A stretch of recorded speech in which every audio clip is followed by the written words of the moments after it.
सत्येंद्र जैन के यहाँ हो गई, संजय सिंह, अब तो अरविंद केजरीवाल जी के यहाँ भी रेड हो गई। ऐसा क्यों होता है कि एक चवन्नी तक नहीं मिलती है? सबको पता है ईडी किसके इशारे पे काम कर रही है। ईडी तो मालिक है आज। भगवान को भी अगर कह दें कि हम जेल करेंगे तो भगवान भी आज कुछ नहीं कर पाएंगे। ईडी इतनी ताकतवर एजेंसी है। जिस बयान पर एक चांदनी चौक का जेब कतरा भी जेल में ना जाए, उस बयान पर आपने सिटिंग मुख्यमंत्री को जेल में डाल दिया। अगर सीएम केजरीवाल जेल से रिहा नहीं होते, उन्हें जमानत नहीं मिलती, तो ऐसी सूरत में दिल्ली का अगला मुख्यमंत्री कौन हो सकता है? अंदर बैठा अरविंद केजरीवाल बाहर के अरविंद केजरीवाल से डबल खतरनाक है। क्या जेल से सरकार चलाना मुमकिन है?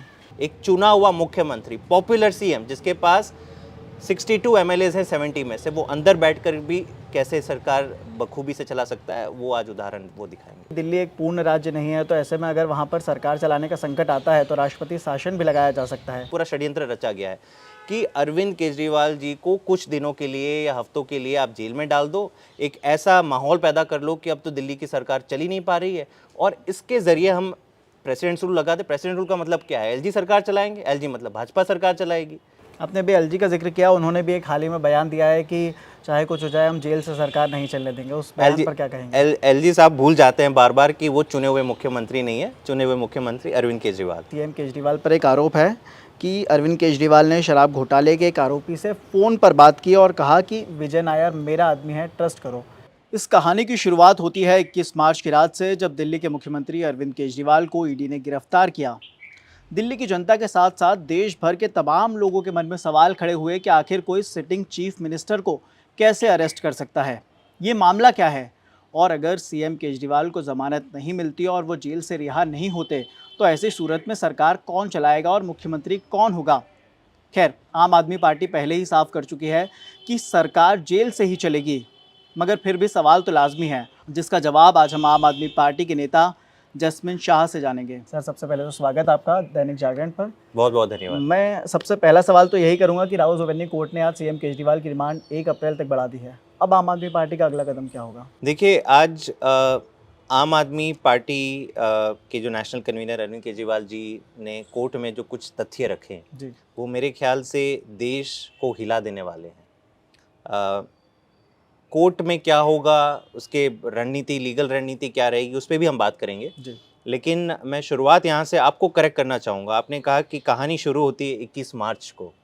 कहानी शुरू नहीं होती 21 मार्च को, कहानी शुरू होती है अगस्त 2022 को, क्योंकि तब ईडी ने अपना नाक दिल्ली के गवर्नेंस में डाला और इस कथित शराब घोटाले की जांच ईडी ने शुरू करी। तो कहानी वहाँ से शुरू होती है। अब मुझे जो लग रहा है क्लाइमैक्स की तरफ कहानी आ रही है। तो ये क्या आज देश को हिलाने वाले क्या तथ्य अरविंद केजरीवाल जी ने खुद बयान रखा जज के सामने, माननीय जज के सामने, माननीय कोर्ट के सामने रखा। उन्होंने कुछ अहम बातें करी। उन्होंने क्या रखा? देखिए, आपके दर्शकों को समझना होगा कि दिल्ली में 2021-22 में एक नई शराब नीति आई थी जी। और भाजपा ने उस शराब नीति को एक बहाना बनाकर अगस्त 2022 में एक जांच शुरू करी। सीबीआई, ईडी, तमाम एजेंसियों को आम आदमी पार्टी के पीछे डाल दिया। 2 साल बीत गए हैं, लगभग 2 साल बीत गए हैं। 2 साल से ये जांच चल रही है। 500 से ज़्यादा रेड पड़ चुकी है देश भर में। 1000 से ज़्यादा विटनेसेस बुलाए जा चुके हैं। बयान पे बयान पे बयान। कहते हैं ईडी की चार्जशीट में 25,000 पन्ने हैं, इतने बयान दर्ज कर दिए। अब रिकवरी कितनी हुई है? 1 नया रुपया, एक चवन्नी की रिकवरी उनको अब तक नहीं मिली। कोई पैसा ही नहीं मिला है उनको अब तक, ना कोई ठोस सबूत मिला है कि जिसके आधार पर आप कह सको कि आम आदमी पार्टी ने कुछ भी गलत किया हो। आज अरविंद केजरीवाल जी ने देश के सामने एक बड़ी बात कह डाली। उन्होंने कहा कि दिल्ली में जो शराब घोटाले की बात हो रही है, ना ही वो पॉलिसी के डिज़ाइन में हुआ जी, ना ही वो जब शराब नीति लागू थी और इम्प्लीमेंटेशन चल रहा था, ना उस दरमियान हुआ। दिल्ली की जो कथित शराब घोटाला है वो वाकई में ईडी की जांच के बाद शुरू हुआ, और ये इस समान हुआ कि जांच के बहाने कई ऐसे तमाम लोगों को भाजपा ने अपनी तरफ से बयान दिलवाया, उनसे पैसे वसूले इलेक्टोरल बॉन्ड के थ्रू, और उनसे अरविंद केजरीवाल और तमाम आम आदमी पार्टी नेताओं के खिलाफ आपत्तिजनक बयान दिलवाया। और केवल बयानों, सरकारी गवाह, अप्रूवर के बयानों के आधार पे इन्होंने पूरा एक केस खड़ा किया है और अब कह रहे हैं कि दिल्ली में इतना बड़ा शराब घोटाला हुआ। तो ये एक तरफ से साफ हो जाता है कि इस पूरी जांच के केवल और केवल दो मकसद थे, शुरुआत से ही दो मकसद थे, लेकिन आज जो तथ्य देश के सामने आ रहे हैं, और हम बात जरूर करेंगे, खास करके एक शख्स हैं शरद चंद्र रेड्डी, जो इस केस के किंगपिन माने जाते हैं और जिनके बयान के आधार पर आपने एक सिटिंग मुख्यमंत्री को जेल में डाला है। वो शख्सियत क्या है उनकी भी हम चर्चा करेंगे। लेकिन अब देश के सामने ये साफ हो गया है कि इस पूरी जांच के केवल दो मकसद थे। 2 साल से जो जांच चल रही हो, जिसमें एक चवन्नी तक रिकवरी नहीं हुई, उसमें केवल दो मकसद थे भाजपा के। पहला, अरविंद केजरीवाल और आम आदमी पार्टी को खत्म कर देना, क्रश कर देना। कभी भी देश के इतिहास में नहीं हुआ कि किसी भी पार्टी के नंबर 1, नंबर 2, नंबर 3, नंबर 4 4 बड़े नेताओं को आपने एक साथ जेल में डाल दिया। मुकदमा शुरू ही नहीं हुआ है, आपने बस जेल में डाल दिया। तो पहला मकसद था कि आम आदमी पार्टी को क्रश करना। दूसरा मकसद है कि ईडी के जरिए आपने एक एक्सटॉर्शन रैकेट चलाया। जो तमाम शराब कारोबारी थे जिनको आपने पकड़ा और उनको धमकियां दी, और उनको इलेक्टोरल बॉन्ड के जरिए भाजपा के अकाउंट में आपने पैसे डलवाए। और ये कब होता है? जब ईडी की रेड हो जाती है उसके बाद। तो ये 55 करोड़ की राशि अब सामने आई है। मैं ये आरोप नहीं लगा रहा हूँ, ये सारा डेटा इलेक्टोरल बॉन्ड्स के डेटा में इलेक्शन कमीशन की वेबसाइट पर है। तो कुल 55 करोड़ का दिल्ली में शराब घोटाला हुआ है। किसने किया है? भाजपा ने किया है, क्योंकि पैसे की पूरी जो अकाउंट ट्रेल और मनी ट्रेल है वो उनके इसमें है। और ये एक पूरी साजिश के तहत किया गया।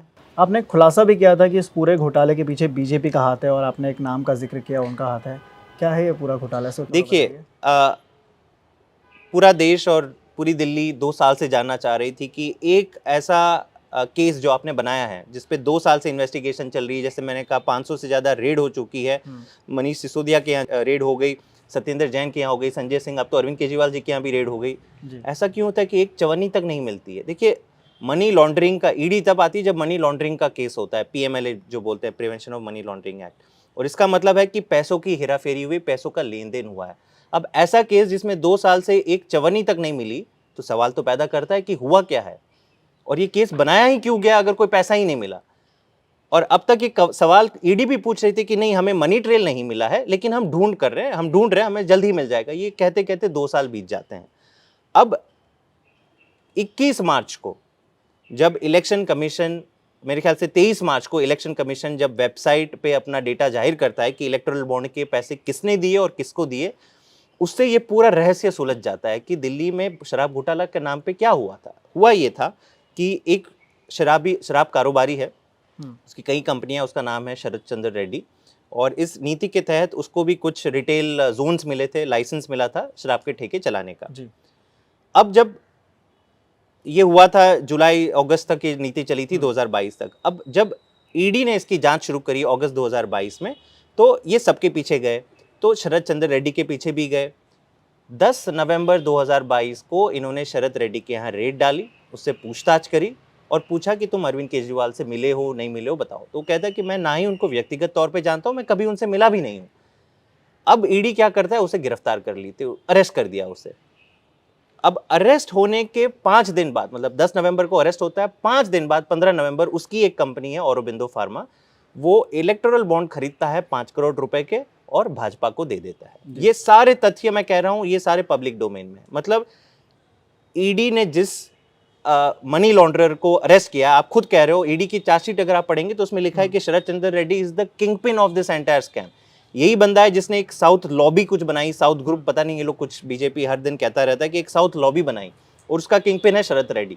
तो इस किंग पिन से आपने व्हाइट में 5 करोड़, आप मान के चलो 5 करोड़ तो व्हाइट में मिले हैं, अब ब्लैक में क्या हुआ होगा हमें नहीं पता, लेकिन 5 करोड़ रुपए तो वो खुद अपने खाते में ले रहा है और भाजपा भी मना नहीं कर रही है।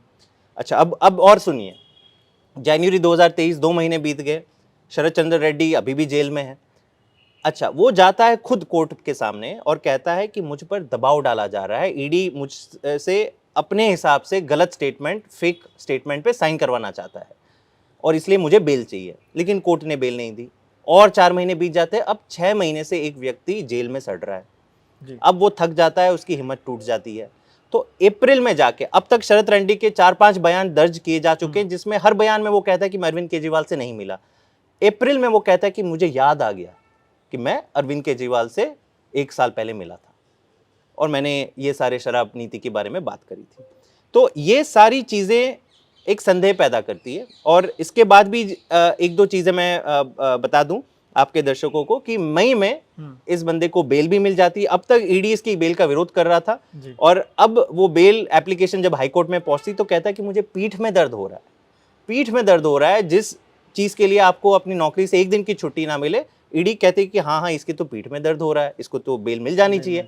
बेल मिल जाती है, जून का महीना आ जाता है, वो सरकारी गवाह बन जाता है, इसका मतलब अप्रूवर बन जाता है।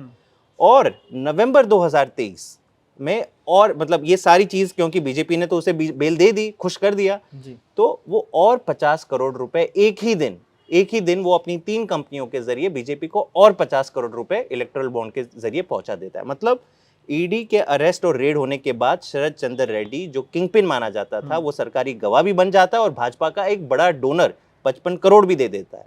तो साफ मनी ट्रेल, जो अब तक हम कह रहे थे कि इस केस में मनी ट्रेल क्यों नहीं मिली, अब मिल गई है।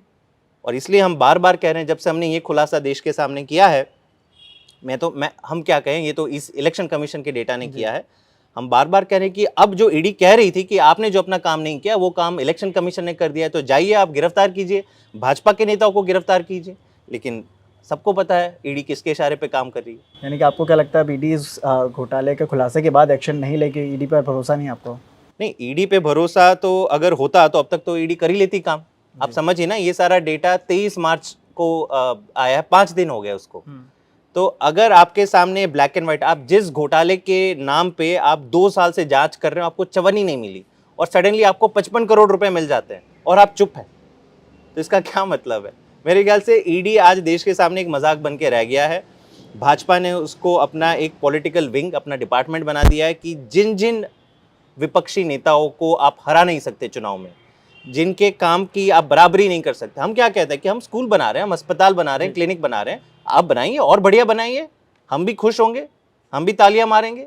लेकिन नहीं, स्कूल का जवाब हम ईडी के समन से देंगे, क्लिनिक का जवाब हम सीबीआई के समन से देंगे। तो ये राजनीति, ये खेल चल रहा है देश में। ईडी की चार्जशीट के मुताबिक अगर हम बात करें तो सीएम केजरीवाल पर एक आरोप है कि अरविंद केजरीवाल ने शराब घोटाले के एक आरोपी से फ़ोन पर बात की और कहा कि विजय नायर मेरा आदमी है, ट्रस्ट करो। ये भी आरोप निराधार है। कहाँ तथ्य किधर है? देखिए, आप समझिए ये पूरा केस किस आधार पे बना गया है। केस बना गया है, और मैं केवल ये एक शरद चंद्र रेड्डी की बात नहीं कर रहा, इसने तो पैसे दिए हैं। कुछ ऐसे भी लोग हैं जो सरकारी गवाह बने हैं, जिन्होंने शायद अब तक जो पता चला है पैसे नहीं दिए। लेकिन इसका ट्रेंड एक ही है कि इन सब के ऊपर ईडी पहले रेड करती है, उनसे बार बार पूछताछ करती है। वो हमेशा कहते हैं कि नहीं, हम तो कभी कुछ, हमने ना ही कोई घोटाला किया, ना हम अरविंद केजरीवाल जी या किसी से मिले या बात हुई। फिर उसको ईडी उसको अरेस्ट कर लेता है, कहता है कि नहीं आप कुछ गलत कह रहे हो तो हम आप पे दबाव डालेंगे। तो भैया जेल डाल दिया। ईडी तो मालिक है आज, भगवान को भी अगर कह दें कि हम जेल करेंगे तो भगवान भी आज कुछ नहीं कर पाएंगे। ईडी इतनी ताकतवर एजेंसी है। तो वो जेल में पहुंच जाते हैं, 2 महीने बीत जाते हैं, 4 महीने, 6 महीने, कुछ लोगों को तो 9 महीने तक जेल में रखा। और फिर होता है कि ये सारे लोग पलटते हैं और ऐसे बयान दे देते हैं जो पूरी तरह से कॉन्ट्राडिक्ट करते हैं। अब तक उन्होंने 5, 6, 7 बयान दे चुके हैं, लेकिन जो उनका 8वां या 9वां बयान होता है वो पूरी तरह से कॉन्ट्राडिक्टरी होता है। और तब कहते हैं कि सब कहते हैं, एक साथ कहते हैं कि हाँ मैं अरविंद केजरीवाल से मिला था, मैंने उनसे फ़ोन पे बात करी। तो ये है, देखिए, कानूनी प्रक्रिया में जो सरकारी गवाह के स्टेटमेंट को सबसे कम अहमियत दी जाती है, क्योंकि ऑब्वियसली वो अपने लाभ के लिए, वो जेल से छूटने के लिए एक स्टेटमेंट दे रहा है। लेकिन आज देश का आलम ये हो गया है कि ईडी एक सिटिंग चीफ मिनिस्टर को, एक सिटिंग डेप्यूटी चीफ मिनिस्टर को, एक सिटिंग राज्यसभा सांसद को, एक हेल्थ मिनिस्टर को, इन सब तमाम बड़े बड़े नेताओं को जेल में डाल देता है, केवल और केवल सरकारी गवाहों के बयान पर। जिस बयान पर एक चांदनी चौक का जेब कतरा भी जेल में ना जाए, उस बयान पर आपने सिटिंग मुख्यमंत्री को जेल में डाल दिया। मुझे लगता है सीएम केजरीवाल की गिरफ्तारी में टाइम फैक्टर भी बहुत इंपॉर्टेंट है, क्योंकि लोकसभा चुनाव सर पर हैं, आने वाले साल में विधानसभा चुनाव है। ऐसे में एक ऐसा इंसान, एक ऐसा चेहरा आम आदमी पार्टी को शायद चाहिए होगा जो भले ही थोड़े ही तौर पर, मगर राष्ट्रीय संयोजक की भूमिका निभा सके और चुनाव को संभाल सके। वो चेहरा कौन हो सकता है? देखिए, भाजपा अगर समझती है कि अरविंद केजरीवाल जी को आप जेल के अंदर डाल दोगे और वो काम करना बंद कर देंगे, तो मेरे ख्याल से ये भाजपा की सबसे बड़ी राजनीतिक भूल होगी। अंदर बैठा अरविंद केजरीवाल बाहर के अरविंद केजरीवाल से डबल खतरनाक है। अब उनके पास पूरा समय है, A to Z सारी रणनीतियां। अरविंद केजरीवाल जहां पे भी रहेंगे, उनके 2 काम है, पार्टी चला रहे हैं, पार्टी को गाइडेंस दे रहे हैं, लोकसभा चुनाव में क्या करना चाहिए क्या नहीं करना चाहिए, ये सारी चीज़ें कर रहे हैं। और दूसरा, उनकी जो सबसे बड़ी जिम्मेदारी है कि वो दिल्ली के मुख्यमंत्री हैं। दिल्ली के लोगों की समस्याओं को हल उनका समाधान निकलने की जिम्मेदारी उनकी है, सबसे पहले है। उनको कोई बोलना नहीं पड़ता है, रात रात तक जागते हैं और वो अपना काम करते हैं। और जब वहाँ से कुछ संदेश भेजते हैं अपने मंत्रियों को जी। कि मोहल्ला क्लिनिक को एक बार देख लो, वहाँ पे कुछ कंप्लेंट आ रही है, पानी सीवर की अगर दिक्कत आ रही तो जल मंत्री आतिशी को बताया कि वहाँ पे एक बार देखा हो दिक्कत है, तो भाजपा उछल पड़ती है, कहते कि ये मुख्यमंत्री काम कैसे कर रहा है। हमारे मुख्यमंत्री तो सारे घर पे बैठते रहते हैं, जेल के अंदर हो या बाहर हो उसकी परवाह नहीं है उन्हें कि ये मुख्यमंत्री काम कैसे कर रहा है, इनको तो जेल में डाल दिया। तो मेरे ख्याल से देश के लोग को कोई चिंता नहीं होनी चाहिए। अरविंद केजरीवाल जी जहाँ पे भी रहेंगे वो दिल्ली के मुख्यमंत्री भी बने रहेंगे और आम आदमी पार्टी के जो कन्वीनर है वो अपना दारोमदार वहाँ पे भी निभाते रहेंगे। अगर सीएम केजरीवाल जेल से रिहा नहीं होते, उन्हें जमानत नहीं मिलती, तो ऐसी सूरत में दिल्ली का अगला मुख्यमंत्री कौन हो सकता है? देखिए, मेरे ख्याल से ये सवाल हमारे तो मन में नहीं है और दिल्ली के जनता के भी मन में नहीं है, क्योंकि वो बखूबी जानते हैं कि जिस तरह से अरविंद केजरीवाल जी को फंसाया गया है, आज नहीं तो कल, मेरे ख्याल से चंद दिनों की बात है, आज नहीं तो कल अरविंद केजरीवाल जी ज़रूर बाहर आएंगे। और जब वो आएंगे तो आप मान के चलिए कि मोदी सरकार और इस भाजपा की तानाशाही सरकार की उल्टी गिनती उस दिन से शुरू हो जाएगी। क्या जेल से सरकार चलाना मुमकिन है? देखिए, जब अरविंद केजरीवाल जी पहली बार मुख्यमंत्री बने थे और कहा था कि मैं दिल्ली के सरकारी स्कूलों को प्राइवेट से भी बेहतर कर दूंगा, जी। सारी स्वास्थ्य सेवाएं फ्री दूंगा, एयर कंडीशन मोहल्ला क्लिनिक्स गली गली में लगाऊंगा, बिजली फ्री कर दूंगा, पानी फ्री कर दूंगा, तीर्थ यात्रा कराऊंगा, कोई विश्वास नहीं करता था। लेकिन नामुमकिन को मुमकिन करने का नाम है अरविंद केजरीवाल।